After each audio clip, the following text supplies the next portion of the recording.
Good evening, this is Brass Tacks. We're coming to you live from the CNN News 18 and Federal Bank Primetime Studio. I'm Zaka Jacob. History is repeating itself for Muslim women in India as the All India Muslim Personal Law Board has now decided to challenge the recent Supreme Court verdict, which happened last week, in favor of a Muslim woman's right to invoke Section 125 of the CRPC and claim maintenance after a divorce.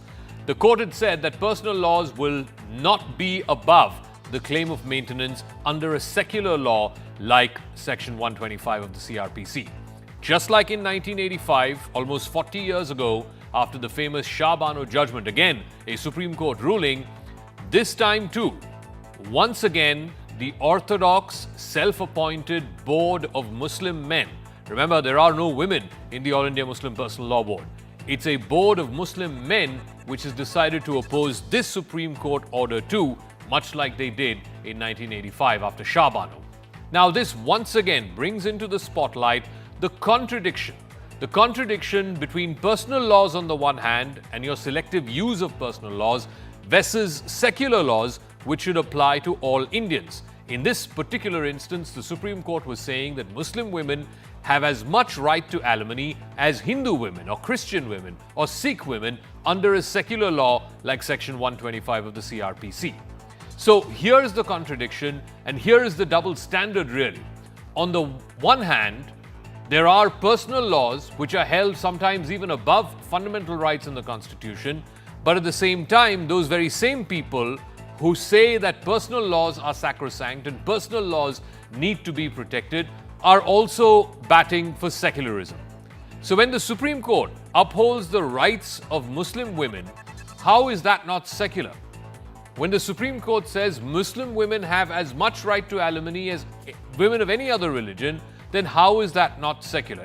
Doesn't this show the duplicity of all those who hail on the one hand secularism but oppose it when it comes to personal laws? Are personal laws above secularism and the Constitution of this country?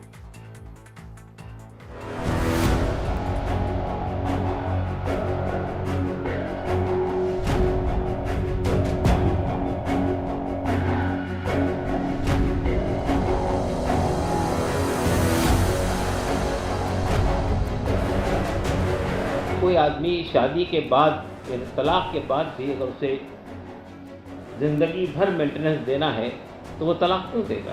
उससे फैसला board की working committee ने president of board को ये authority दी है कि वो legal committee से कंसल्ट करके इस कानून को इस फैसले को कैसे रोल बैक किया जा सकता है, इस पर काम करें। मुस्लिम पर्सनल लॉ बोर्ड है उसको खुद में रिफॉर्म करने की ज़रूरत है। कुछ लोगों की आदत है कि वो हर संवैधानिक सुधार पर सांप्रदायिक वार करने की कोशिश करते हैं और उसके कोशिश के पीछे उनकी मकसद और मंशा होती है कि कौम की तरक्की पर तालिबानी ताला जड़े। हिंदुस्तान की कोई भी बॉडी या कोई भी इंडिविजुअल हो, उसे संविधान सम्मत तरीके से सुप्रीम कोर्ट में या कोर्ट में जाने का हक है। ये माननीय न्यायालय इस सारी चीज़ों को देखेगा, इसके बाद जो है माननीय न्यायालय हम समझते हैं कि उनके मांग पर विचार करेगा।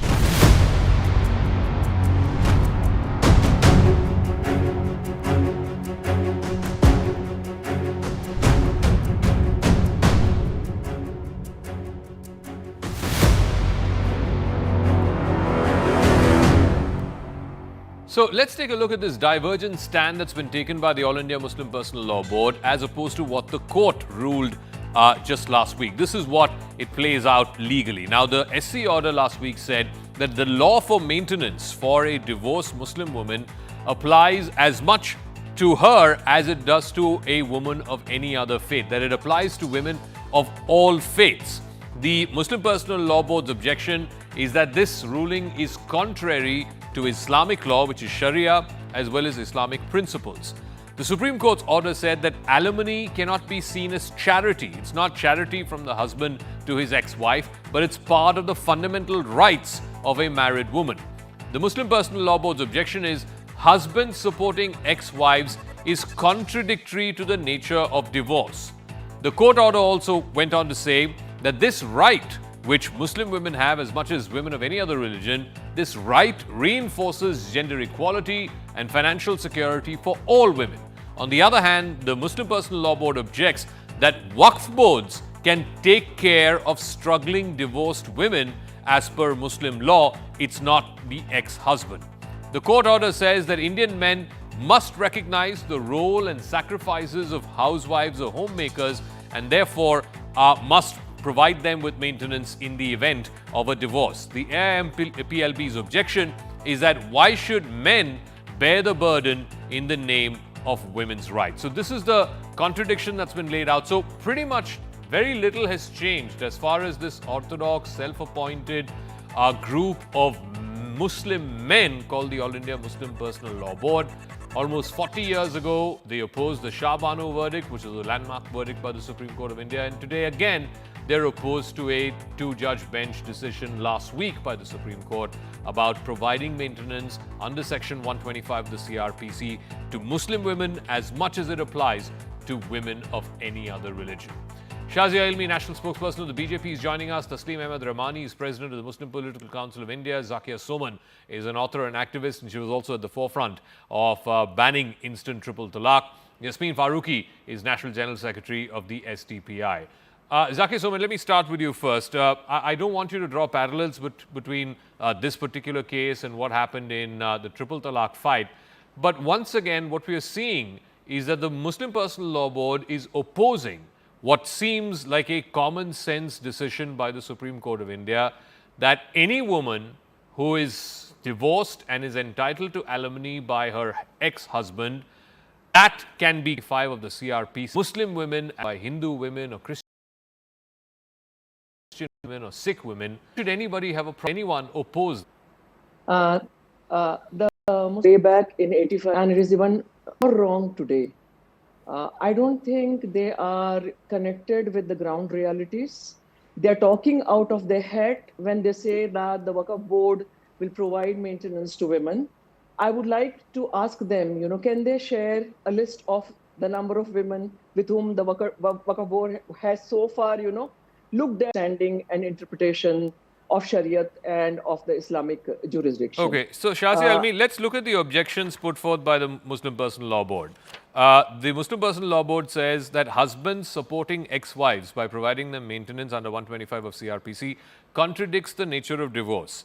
They are also saying that if a divorced woman were to face hardship, then the Waqf board can take care of them as opposed to the ex-husband.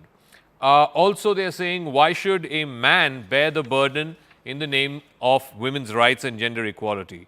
Their objection is also that such a concept of maintenance does not exist under Islamic law once a divorce is sought and once a divorce is granted. Are any of this valid in 2024 India? Well, not at all. And I think All India Muslim Personal Law Board should rename itself and call themselves All India Anti-Muslim Personal Law Board, because that's all they've done. That's their sole contribution.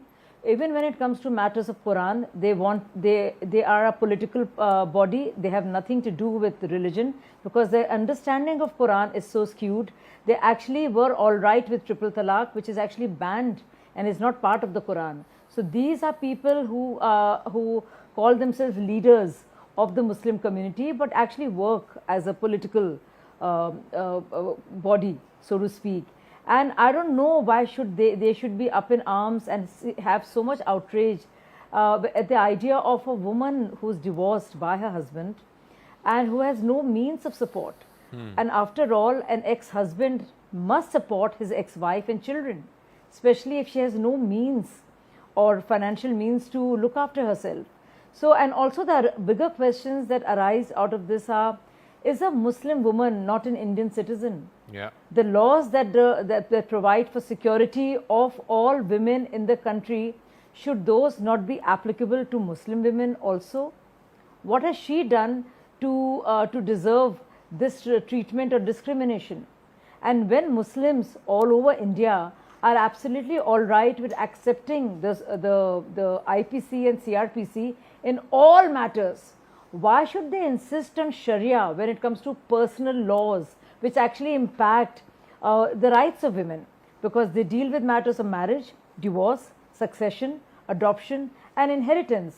So clearly, you know, Islam gets endangered when it comes to women's rights. And how fair is that? No, I If they think you really have a valid problem point, with law absolute per valid se, point, Shazia. Because, you know, this double standard, this convenience when it comes to personal laws, Sharia should be applied, but all other laws, IPC and CRPC, should be applied. Tasneem Ahmed Rahmani, you know, by that logic, tomorrow when murder happens and the accused happens to be a Muslim man, then he should not be tried as per IPC or CRPC. He should be stoned to death. That's what Sharia says. So, on the one hand, very conveniently for personal laws, you are saying, oh, when it comes to divorce of Muslim women, as per our personal laws, ex-husband can't and should not pay maintenance. You don't recognize the sanctity of a secular law like CRPC, which applies to all Indians. Whereas at the same time, when it comes to an act of murder, which will be tried under IPC, at least previously IPC section 302, why not apply Sharia there? See, if you are asking me personally, I am very much in favor of applying every CRPC, IPC, Islamic CRPC, IPC applied on every Muslim person, whether it's a murder or it's a theft or it's a kidnapping or whatever it is. If the law of the land can prescribe a Muslim IPC and CRPC separately to the Muslims or any other community, I will welcome. I will be the first person to welcome. What is a Muslim it IPC is like, or CRPC? Many other countries like what does that even mean? Right, if there is a if we are, as per law, Article 15 of the Constitution, equal before the law, what is even a Muslim IPC or Muslim CRPC? What are you even suggesting, sir? This is exactly what Shazia Elmi and you are suggesting. It's not mine. It's You just yours. said it. You just said it that I would be happy if there's a Muslim IPC and a Muslim CRPC. Yes, it is different from the Indian Constitution. That's why I said it. In Indian Constitution, a murderer is not necessarily be hanged, but in Islam, it has to be hanged or the qasas has to be given. Okay. In a rape case, the Muslim man has to be sansared. So that's what I mean. And that this is the same question which you and Shazia Elmi has raised over here. So I gave you my personal opinion that I am in favor of that kind of CRPC applied over to the Muslim man, like in Malaysia and other secular Muslim countries. So why doesn't one. that same Number two, CRPC, which is secular to you while and me and everybody on this panel, be applicable in the case So of what are you alimony saying? alimony In a of a way- Muslim woman? I have to complete my submission. Yeah. So As in a far way as the they are- Sharia versus secularism is concerned, as far as the Sharia versus secularism you are leveling over here, secularism never means to deny a religious right, but it means to adopt every religion. That's what the Indian Constitution is all about. That's why the section 44 of the guiding principles says that a state cannot interfere in the personal laws of any Mr. religion. Rahmani, I'm asking That you a means simple the question. Constitution of India has Do to you accommodate. support the Supreme Court ruling last week that Muslim women, just like Hindu women, Christian women, Sikh women, are entitled to maintenance under section 125 of the CRPC? Do you support or do you reject that? It's a simple I am question. rather in favor of the Law Commission suggestion in 2020, where it suggests that every personal law must be codified. This is the problem of Muslim personal law, that they did not codify the personal law till date. This is the real discrepancy, and if the government so of what India would a can codified the Hindu law and Muslim Sikh personal and law, Christian sir, why not the Muslim what law? would a codified Muslim personal law recommend for maintenance or alimony for a divorced Muslim woman? See, I am not an Islamic scholar. Okay. I cannot comment on this question. Rather, what I mean, the codification of any law, then there must be settled clauses for every crime committed under that law. That is the meaning of the codified. Let me ask Yasmin Farooqui. This is not the first case. This case that has come via the Supreme Court order last week. There is the Daniel Latifi case in 2001, where the court ruled that husband's payment of meher does not exempt him from paying maintenance under Section 125 CRPC if the couple were to get a divorce. In the Iqbal Bano case of 2007, the court pronounced that the pronouncement of triple talaq does not absolve the husband of maintenance responsibility. In the Shabano Bano case of 2010, triple talaq doesn't relieve the husband of obligation to pay maintenance. Now, last week's Supreme Court order is in keeping with all of these orders that have come from various courts of law. Why should the Muslim women of India who are divorced, who are entitled to alimony, not seek refuge under these various court judgments which are precedents? आपको शायद पता नहीं ये बात क्यों बार बार deny की जाती है कि 2001 से 2001 से आपको एलिमनी कोड दिलवा रहा है मुस्लिम महिला को, जो मुस्लिम खातून है उसको आफ्टर डिवोर्स 2001 से कोर्ट से, फैमिली कोर्ट से उसको हर्जा खर्चा भत्ता जो माना जाता है वो मिल रहा है। थोड़ा सा आप बार बार मुस्लिम पर्सनल लॉ बोर्ड की बात करते हो, शरे की बात करते हो, मैं थोड़ा सा इसको लंबा समझाने की कोशिश करूँगी। 2 मिनट का मुझे टाइम दीजिएगा। एक जवाब तो आपके पास मैं ये दे दूं कि ये बात ही अलग है। 2001 से बराबर मुस्लिम महिलाओं को मिल रहा है हर्जा खर्चा, वो मैं आप चाहेंगे तो फाइल्स मंगवा के फैमिली कोर्ट से देख लीजिए। अब आप बात आती है, देखिए शादी सब लोगों का तरीक़ा अलग अलग है। फेरे होते हैं हिंदू, उसमें क्रिश्चियनिटी में जाके आपके वहाँ पे उसके सामने बात हो जाती है और रजिस्टर मेंटेन हो जाता है। मुस्लिम लॉ, 1 मिनट, मेरी बात पूरी नहीं हुई, मैं किसी के बीच में नहीं बोलती, इसलिए आप कहेंगे मैं चुप हो जाऊंगी, लेकिन मेरी बात पूरी सुन लेंगे तो ज़्यादा बेहतर होगा। मुस्लिम लॉ में निकाह होता है और निकाह जो है वो कॉन्ट्रैक्ट मैरिज है, और कॉन्ट्रैक्ट का मतलब है कि आप बैठ के बात करिए और कॉन्ट्रैक्ट कीजिए कि आपको किन शराइत पे निकाह करना है। आपको मेंटेनेंस लेना है, आपको मेहर लेना है, आपको तलाक का हक औरत को देना है, आपके पास रखना है। ये सारा मुस्लिम मैरिज जो है वो कॉन्ट्रैक्ट है, वो जन्म जन्म का साथ नहीं है। तो आप पहले तो शादियों की बात कर लो, क्योंकि वो चीज़ ही अलग है। फिर यास्मीन जी, मैंने अभी गिनाया, एक सेकंड के लिए सुनिए, मैंने जो 3 केसेस जो गिनाया अभी, जो वेरियस कोर्ट्स ऑफ लॉ, कई सारी अदालतों का जो फैसला है, उन्होंने साफ साफ कहा है कि मेहर देने के बावजूद ऐसा नहीं है कि Muslim man can be exempt from his responsibility of paying maintenance. मेहर देने के बावजूद उसको मेंटेनेंस भी देना पड़ेगा अगर in the event of a divorce. तो ये कोर्ट का मानना है, और एक कोर्ट का नहीं, 3-4 इंस्टेंस में दे रहा हूं आपको कि 125 CRPC एप्लीकेबल है मुस्लिम महिलाओं के ऊपर, मुस्लिम मर्दों के ऊपर। अरे तो आप मेरी शायद बात को समझ नहीं रहे। 125 CRP 125 CRP 2001 से मुस्लिम महिलाओं को पैसे मिल रहे हैं। मैं आपको एक सेकंड, मैं आपको इस केस जो पिछले हफ्ते आया था, let me just, for your benefit, for our viewers' benefit also, this case which was ruled by the Supreme Court last week was the case of a husband-wife couple, a Muslim husband-wife couple in Telangana. The wife separated from the husband. She approached the lower court first, did not get justice, went to the High Court. Finally, the matter came to the Supreme Court, where the Muslim husband's contention was that a divorced Muslim woman cannot invoke Section 125 as it is against Muslim personal law. The family court, while hearing the petition, directed the husband to pay interim maintenance of 20,000 per month to his divorced wife. Then the husband went to the Telangana High Court. The same argument. The Telangana High Court ordered the husband to pay 10,000 rupees as interim maintenance to his former wife.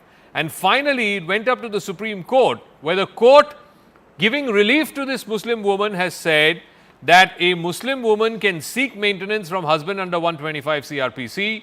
It also said that Muslim Women Act of 1986 will not prevail over this secular law, stressing that maintenance is not charity, but it's the right of all women.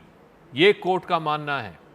तो ये कहना कि 2001 से नहीं सब मुस्लिम महिलाओं को maintenance मिल रहा है, ये गलत है। अगर मिल रहा है तो ये लेडी क्यों अप्रोच किया उन्होंने? She went to family court, she went to Telangana High Court, and then she's come to Supreme Court last week. मेरा जवाब सुन लीजिए।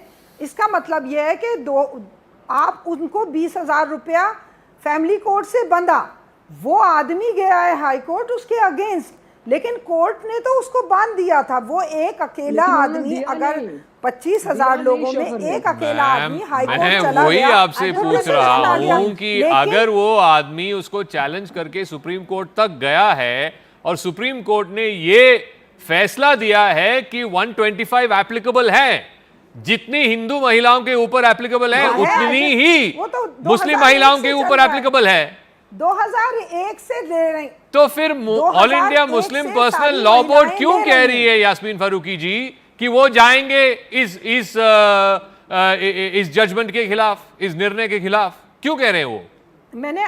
मैंने आपको सारी बात बताई है कि जो रीजन है उनका, वो बेसिकली, पहली बात तो देखिए उनकी मर्जी है, ये संवैधानिक अधिकार है कि कौन कहाँ जा रहा है और किसको चैलेंज कर रहा है, उसके बीच में हमें क्यों एतराज है, पहली बात। और दूसरी बात यह है कि मेरा वही बात आप मेरी बात को समझिए कि मैरिज के जो शादी करने के तरीके हैं वो अलग अलग हैं। मैरिज कॉन्ट्रैक्ट है, आप बैठ के तय करिए ना कि आपको मेंटेनेंस लेना है, लिखवाइए। शादी करने का तरीका और उसके अच्छों को ये सब चीजें मतलब काफी सारे हो सकते हैं, लेकिन कानून तो एक ही हो सकता है ना। कानून तो सबके लिए इक्वल है। कानून has to be applicable to everyone. या Shazia, you know the fundamental point is some very basic things. Constitution में 5 चीजों के जो शरह कानून है, जो so the 4-5 things, very short point. एक सेकंड यास्मीन जी, एक सेकंड हो गया आपका यास्मीन, आप बहुत देर तक आप बोली और अपने बात को बहुत बार रिपीट किया। So my question is that if the courts are anyway giving it, this is exactly what we are saying, that the court should give it, that a woman has a right to go to court. Then why should All India Muslim Personal Law Board have an issue with this? Yes, I don't get that. And secondly, when she keeps talking about the contract which is signed between two people, which is a nikahnama between a man and a woman under Islam, is a two-way contract. If a man decides to unceremoniously, ignominiously throw out his wife, discard her, she doesn't have a choice in the matter. So it's very easy to say, oh, it's a contract, it's a mutual contract. No, a man just decides to abandon his wife, pronounces talaq or divorce, and she's left asking for alms, begging for alms. So contract is not as simple and as utopian as she makes it out to be. Yeah. Thirdly, and most importantly, when she talks about nikah, we all know how nikahs happen. Everybody knows the ceremonies are all different. But when Muslims follow all other laws, they should not have a problem with following this when it leads to gender parity. And also, if a man is capable of providing for a woman and she doesn't have any means, shouldn't he support his children? So if the contract is over, they become strangers. She has, after all, been his wife for several years. In Shah Bano's case, she was 62 years old. Zakia Soman. 62 years old, and all she wanted was 122 rupees. Yeah. Zakia Soman, the point is, whether it was the Child Marriage Restraint Act way back in the 1970s, the Shah Bano case, which we've all discussed, the 1985 ruling, even the most recent one, the banning of the instant triple talaq, there is a certain cohort of self-appointed custodians of Islam, mostly men, in this instance represented through the AIMPLB, who are dead opposed to anything that is seen as progressive towards improving the lot of Muslim women. Why is that? Because it is about retaining their hegemony and dominance, which they enjoyed at one time in the 70s and the 80s. But the community has really moved on, and the Personal Law Board has not, kept up pace with the community. I think it has become rather irrelevant. And again, when they are saying that they will challenge this order has come from the highest court of the land. Against this order, where will you go? And then it's very good, it's very laudable that Muslim marriage is a contract. But we spoke to 5,500 women, and we found that 60% of the women do not have a copy of their nikah-nama. And the nikah-namas, even when they exist, they are just bare minimum basic things. They just carry the name and of the bride and the groom and the address. There are no conditionalities there elaborately. Can I So also these ask, personal Zakia, law boards- if, for example, the conditions of the Nikah-nama are violated, who does the Muslim woman turn to? Does she not turn to the law, to the courts? Some Muslim women in the triple talaq matter, lot of Muslim women approached the personal law board run Darul Qazas and they did not get justice there. That is how then they went to the Supreme Court. And there are a lot of cases of a lot of Muslim women lying across the country in various high courts, lower courts, and even in the Supreme Court. So these, first of all, these people are no judges. See, in Islam, there is no role for intermediaries the way, these guys have self-appointed themselves. Yep. So that is the basic truth. And then whenever Absolutely. women have approached them in the past, the personal law board and their affiliates have failed to, like, I have copies of so many instant triple Talaq victims, divorces validated by the personal law board people totally in a one-sided manner without as much as calling the woman or asking her So, viewpoint. even Taslim on phone. Rehmani, if a Muslim woman who's been wronged by her husband turns to, as Zakia Soman said, the Darul Qazas appointed by the board and is not able to get justice there, then who does she turn to? She naturally turns to a court of law. As was this in this case that came to the Telangana High Court and finally to the Supreme Court, where the Supreme Court two-judge bench had to rule that they have as much right to maintenance under 125 CRPC as any other woman. See, this is the beauty of our constitution, that every citizen has a right to approach to any level of the court for their grievances under the Constitution of India, like those articles which you are quoting, Article 15, 19, 21, etc. This is their choice. And at the same time, they also have the choice to abide by their personal laws. So, Constitution of India, Indian laws does not bar any person of the law, when there any is an citizen of the country injustice, to when get there is an justice injustice, by whatever way. what law prevails? If a Muslim woman has been wronged by her husband, she's not getting maintenance, then what law prevails? Does the personal law prevail or does the Indian secular law prevail? Both laws can prevail in this country. But they're saying two different things. This is the beauty of this constitution. Mr. Rehmani, they're saying two different things. That's why There's nothing beautiful about this. the It's outset very, very I said ugly. it. There you see, no, this is not. I don't This know what you're is by saying. your You're own badly eyes stuck it can and be this ugly, but gobbledygook- it cannot. this I want gobbledygook to won't remind work. you. Which I is, want to remind which you. is the No, provision I of think law you're that trying to- gives you're- justice to the victim in Sharia law, question. there is no prevaricate. problem. Let me complete. Let me complete if you are देखिए, asking आप बात me. को घुमाइए There नहीं, is भाई no साहब। problem in the ये Sharia laws. शातिर दिमागी There ना is a दिखाइए। problem. There is a जानबूझ problem के- in the implementation of Sharia law. नहीं No. नहीं शाजिया जी आप Yes, मुझे there's no इंटरवीन मत problem. कीजिए, मैंने भी Another आपको one. नहीं किया था। So, मैं If- कर रहा हूँ कि if there is a problem in no the problem. implementation, There is no if there's a problem in problem Sharia in the laws. implementation, Problem in Taslim Rehmani implementation Saab, and interpretation. if there That's is a why- problem that's in why the there is a interpretation need and the of codification of implementation, Muslim law. then who do Muslim women turn Yes. to? What do they turn to? Do they not have to turn to IPC and CRPC? To the law of the land? This is the first duty of the state to codify the law of every personal law, every community. will answer The everything personal else, laws but not must talk be about this. codified of every law. But you will not say that the This woman is- should this is deserve it. what Okay. the Law Look at Commission it, how of India has brazenly you're saying suggested. you're denying So the this woman. is the You duty have of the no government. word to say. This is the know, duty of the government you to know, come look out at- with the look at the- codified personal laws Last of every time, Look at the community. pettiness. last time I checked, the Zaka, people, look at the pettiness of these men. the They will people talk who about are everything, most but they will not opposed to talk any about the kind poor of woman. codification of personal laws also happen to be Muslim men Nobody from the This is All India Muslim this is Personal the Law Board. discrepancy of the so-called Zakia knows Muslim this, Personal Law Shazia Board. knows this. They This were is the the ones discrepancy. who did not want codification of personal laws. No, this is the fault of the All India Muslim Personal Law Board that they did not codify the Muslim law.